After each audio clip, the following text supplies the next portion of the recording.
Hello, and welcome to DVD number 2, Social Studies. By now, before we talk about social studies, you should have completed practice exam number 1 in your computer or out of the book.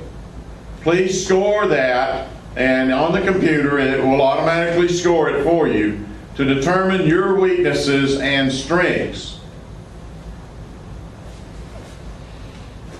Now, if you'll turn to page 120, and you'll see at the top, Social Studies Topics. Let's talk about the Social Studies exam. History, which is 40% of the exam, includes North American Native people, the New World and the New Nation, growth and change, industrialization, crisis and reform, the United States as a world power, and challenges of the modern world. Economics is 20% of the exam, and it includes scarcity, economic systems, free enterprise, production, the consumer, financial institutions, government and the economy, labor and the economy, and foreign trade. Political science is 25% of the exam and includes political systems and the U.S. political system. Then geography, the last part, is only 15% of the exam, and it includes basic principles, regions of the U.S., themes and issues in the U.S., cultural regions, and utilizing world resources. Now, before we talk about social studies, I want to talk about something very important that has to do with how to attack standardized tests, including the GED exam. If you'll take a look on the board behind me, you'll be confronted in each section of this exam with a passage or chart or a graph. This is the way I want you to attack it. Number 1, first read the passage, and don't take a lot of time reading the passage. Number 2, read the question. Number 3, look for the answer to the question in the passage or chart or graph. Number 4, then mark the correct answer on the answer sheet. If you'll follow this method with every passage, chart, or graph on the GED exam, I promise you will do well and you will score high. Now, I want you to turn to page 122, U.S. History, and let's get started. What I'd like you to do is read the passage called The New World on page 122, then answer questions 1, 3, 5, and 7 in the drill. Okay, let's take a look at the answers to question 1s, 3, 5, and 7. Remember, just about every answer on the GED test can be found in the passage. Let's take number 1, for instance. One of the conclusions that we can draw from the passage is that 1, thick forest of trees made it difficult to start farms in colonial Virginia. 2, thick forest of trees made it easy to get farms started. 3, new settlers stopped coming to the New World. 4, life was easy in colonial Virginia. Or 5, Queen Elizabeth I of England was alive when the first settlers founded Jamestown, Virginia. Well, through the process of elimination, we can eliminate 2, 3, and 4. That leaves 1 and 5. Now, if you'll take a look in paragraph number 2 on page 122, the second sentence in the paragraph says, thick forests loomed everywhere in the new colony. Farms were begun only after a wilderness of trees and brush had been cleared. So it looks like it's number 1. And I found it in the passage. Number 3, the 3 ships that landed in Jamestown, Virginia were, the answer is number 5, the Discovery, Godspeed, and the Susan Constant. How do I know that? Look at the very first paragraph on page 122, and you'll notice it says, in 1606, 3 ships, the Discovery, Godspeed, and Susan Constant left England with over 100 passengers aboard. And again, using the method I described earlier, I read the passage, I looked at the question, and went back to the passage to find the answer.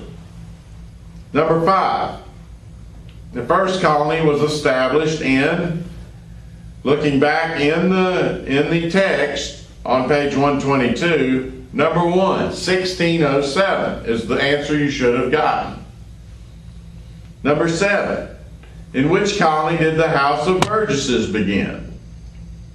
The answer there would be 2, Virginia. Right there in the last paragraph under the New World is the answer, Virginia. If you missed any of those, remember the method I taught you earlier. For GED and all standardized tests, read the question and go back to the passage you've just read to find the answer. Okay, let's go to page 124. Look below the map called Railroads to the Industrial Revolution. And look on the chart on page 125, bales of cotton. Here's what I want you to do. I want you to read the Industrial Revolution on page 124 and look at the chart on page 125, then answer questions 9, 10, 13, and 15. All right, let's take a look at the answers to questions 9, 10, 13, and 15, starting on page 125 under the Industrial Revolution. Number 9, based on the passage, which of the following is the best example of a new invention being used to change the way things were made in the 1700s? Number 1, choice number 1, the assembly line being introduced. 2, oxen being used to plow fields. 3, shoes being made by hand by a cobbler. 4, fabric being made with a machine in a mill instead of by hand. And 5, furniture being carved by hand. What this one requires you to do is draw or reach a conclusion. So read the passage, the Industrial Revolution, which you've already done, then reach a conclusion or draw a conclusion. So the answer you should have obtained is number 4, fabric being made with a machine in a mill instead of by hand. Number 10, the new Industrial Revolution is continuing because of the advent of, number 1, computers. It's in the 3rd paragraph under the Industrial Revolution. Okay? Number 13 on page 126. The Industrial Revolution began in, and it's in the passage, number 2, choice number 2, England. Number 15. According to the graph, how many bales of cotton were produced in 1830? Look at the chart. It should become readily clear to you that choice 3, 750,000 bales of cotton were produced. All right, now read on page 126 at the bottom of the page the Civil War, which is continued on page 127, and complete questions 17, 18, 19, and 20 on page 127. Okay. Let's look at page 127, numbers 17, 18, 19, and 20, which you should have already completed. Number 17, the Civil War began when? It's in first paragraph on page 126 under the Civil War. Choice 4, 1861. Number 18, a civil war means a war that is fought, number 1, between citizens of the same country. 19, secede may be defined as, number 1, to leave or get out of. You can see on page 126 it talks about seceding from the Union at the bottom of the page. Number 20, one result of the ratification of the 14th and 15th Amendments was Choice 3, election of blacks to political office. You'll find it in the last paragraph on page 127, beginning with the words after the Civil War. All right, let's read now on page 128, skip the election of 1912 and go to the Great Depression at the bottom of the page. Read the Great Depression on page 128 and 129 and answer 23, 24, and 25 on page 129. Okay, let's take a look at the answers to questions 23, 24, and 25 on page 129. Remember, the answer will either be in the passage, chart, or graph that they ask you to read, or you've got to reach a conclusion. The ones where you reach a conclusion are a small percentage of the questions asked on the test. Many times you'll find the answer, as you'll see on a couple of these. So let's take a look at 23. One of the conclusions that can be drawn from the above passage is that, let's take a look at all the choices. Number 1, many businesses failed for lack of customers during the Great Depression. 2, many people did not want to work. Well, we know that's false. Everybody wanted to work during the Depression. 3, employment was high. No, you can cancel that one. 4, few people lived in the city. And 5, many people left the country. I've eliminated 2, 3, 4, and 5, which leaves number 1. Number 24, the Great Depression started because of, number 1, the stock market crash of 1929. Number 25, which of the following statements is an example of a New Deal program? Your choice there should be number 5, masses of people being hired by the government to build and repair bridges and highways. All right, look on page 130 now. I want you to study the statistical charts under the heading, the population. The first chart is comparison of population in selected cities in the U.S., 1988. And then demographic statistics of selected states in the U.S., 1989. Make sure when you answer the questions, you're reading the right chart. Not only that, if it talks about a city, make sure you're on the chart that talks about cities. If it talks about a state, make sure you're reading the chart that deals with states. After you look at them, I want you to answer 27, 28, 29, and 30 on page 131. Okay. You should have looked at the charts on page 130 and answered 27, 28, 29, and 30. Let's take a look at number 27 on page 130. It says, how many cities listed above have populations less than 3 million? This one's so easy. Look at Chicago. There's one.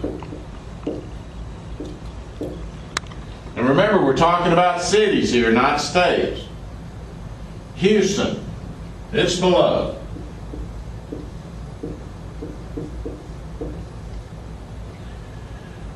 Philadelphia.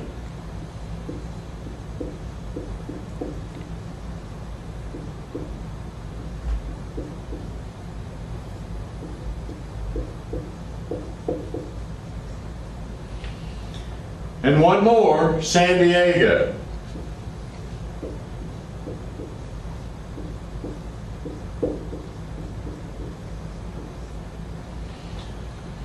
All these cities, according to the chart, have less than 3 million. So your choice, your answer should be number 4. I'm sorry, number 3. There are 4 cities. And make sure when you answer on the answer sheet, you get the correct one. Don't mark number 4 because this could be confusing Choice 3 is 4 cities. All right, let's take a look at number 28.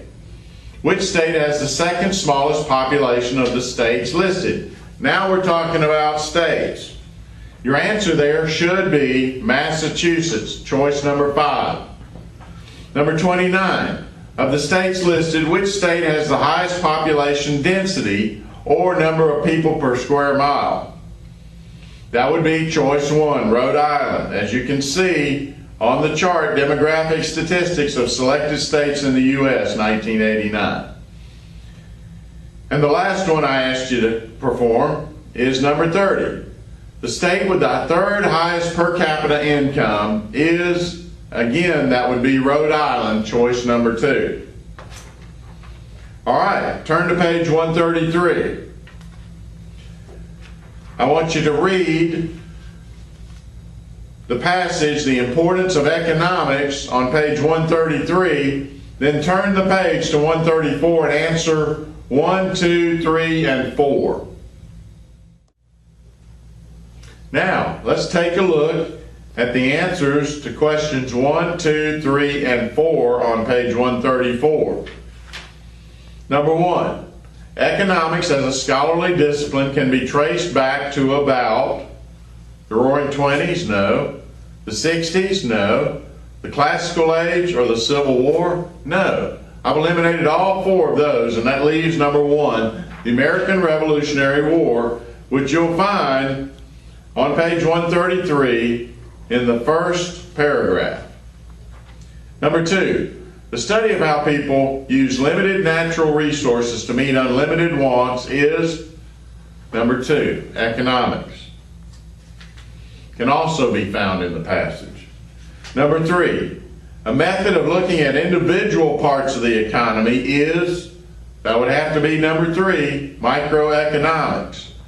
This can be found in the second paragraph on page 133. And number 4, laissez-faire stated that there should be, number 2, no government controls in the free market system. All right. Let's go to page 137 now. And near the bottom of the page is insurance. And it's continued on page 138. Let's I want you to read insurance on page 137 and 138, and then answer 17, 18, and 19 now.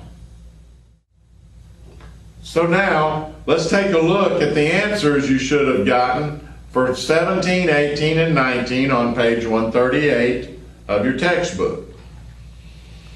Remember, if the answer can be found, it will be in the passage, or on the chart, or the graph. By now, these should be getting fairly easy for you. Just read the passage, look for the answer there, or look for it in the chart or the graph that is supplied on the exam.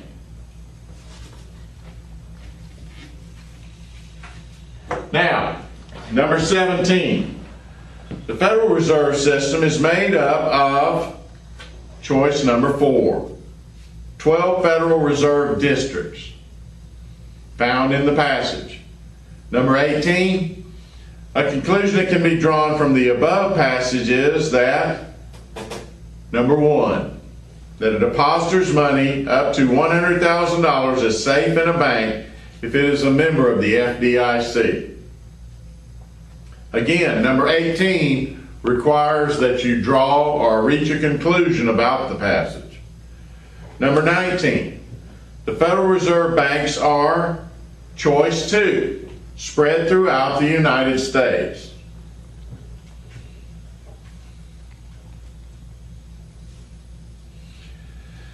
Let's take a look now on page 139. Around the middle of the page, you'll notice it says taxes. I want you to read that and take no more than 30 seconds to read it. Then go ahead and do question 23 and 24 on page 139. Now, let's discuss the answers to 23 and 24 on page 139 of your textbook. Number 23, the tax one has to pay on gasoline is called, number 1, an excise tax. Right there in the text, right under the word taxes. Number 24, one conclusion that can be drawn from the above passage is that, and again, I wanted you to do this question because it's asking you to reach a conclusion. Let's try them all. 1, the federal government's expenses are so large that it needs taxes from many sources. Sounds okay. Number 2, the deferral government has a balanced budget. Number 3, everyone pays the same taxes. No, we can eliminate 2 and 3. How about 4? Taxes are not necessary. We know that's false. And the federal government taxes everything. That's not so. So the correct answer is number 1. The federal government's expenses are so large that it needs taxes from many sources. All right, turn to page 140 and study the graph and the chart, figure A, inflation, and figure B, bank failures, but do not study figure C. And I want you to complete questions 27, 28, and 29 on page 141. So, let's take a look at inflation on page 140. There's a graph and there's a chart. Read under inflation. Inflation is a rise in the general level of prices. Deflation is a decline in the general level of prices. So let's study this chart. Percentage points to the right and the years on the left of the chart, of the graph. And then figure B, bank failures, 1980 to 1989. So let's take a look at question number 27 on page 141. What year experienced the lowest inflation rate? Well, if you look at the graph, 1986 is the short one. Therefore, the answer to the question is number 4, 1986. What year had the second highest inflation rate? And the key word here is second highest. That would be number 5, choice 5, 1981. Question 29. It says, questions 29 through 31 are based on figure B. Number 29. Based on the above statistics, the conclusion can be drawn that, I say number 1, that banks made riskier investments after 1980 because the number of failures went up. Good. We're done with that. Now let's move on to political science. I want you to read the passage on page 144 under political science called the Constitution.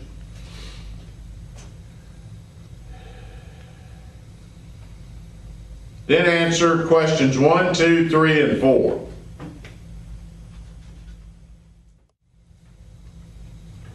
Now let's see the answers to questions 1, 2, 3, and 4 on pages 144 and 145. Question number 1. The Constitution of the United States is, you should have reached the conclusion that number 1, the chief law of the land, is the correct answer. Number 2, the government outlined by the Constitution has 3 branches. Choice number 2, right there in the passage. Number 3, an example of freedom of speech is, number 1, speaking before a city council meeting. 2, making a speech to an audience. Yes. 3, disagreeing with proposed legislation. 4, all of the above, or 5, none of the above. Well, all 1, 2, and 3 make sense to me, so I would choose number 4, all of the above.